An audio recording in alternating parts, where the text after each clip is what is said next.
everybody. So a little while ago I was asked how to train the horse to side pass up to the mounting block to stand, and I said I would do a video, but it's been several months and I haven't done it, so I'm going to do it. This is Cherry. She's 4 years old and she's an Arabian, maybe Morgan cross. She's here for training and she's going to be sold probably towards the end of the summer. I've asked her to do this a few times, so she already kind of knows what we're doing, but she hasn't been started on the saddle before now. So this is how I teach all my babies and even the old horses to come and pick me up from the mounting block. And the reason is really it teaches them to stand still when you're mounting, and it gives them an option.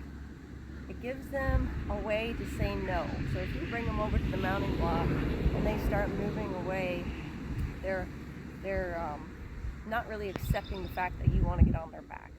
So if you ask them to come over to the mounting block to pick you up, you're kind of asking permission. And I really think that it helps, especially with the young green horses.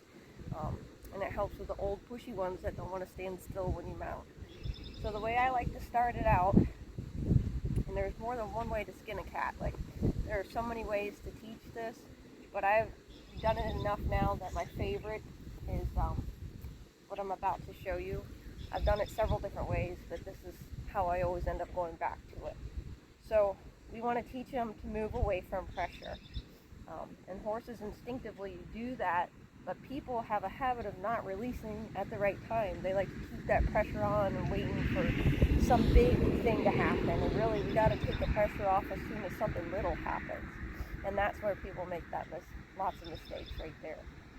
Alright, so the first thing I'm going to do with Cherry is I'm going to use my little handy dandy massage whip here, and I'm going to touch her with it on the hip until she moves away.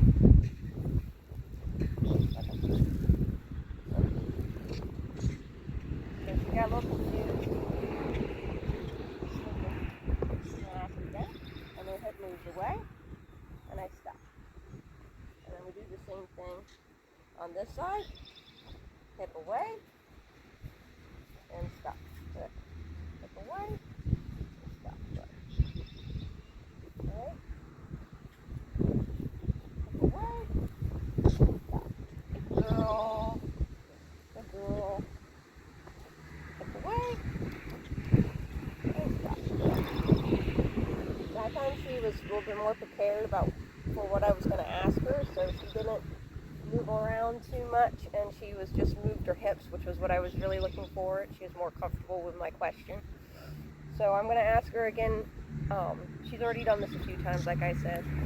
So my next step would be to ask her to move that hip from when I'm on this side. So if I'm standing here, I want her to move her hip towards me. And that's really confusing to horses because you're asking them to come towards you, and 90% of the time we're asking them to get out of our space. So now we're trying to get them to come in our space. But really, if you just simplify it as I'm tapping your right hip, that means your right hip steps over to the left. If I'm tapping your left hip, that means you step over to the right. So as long as she understands that when I tap her hip on that right side, it should come towards me. So, and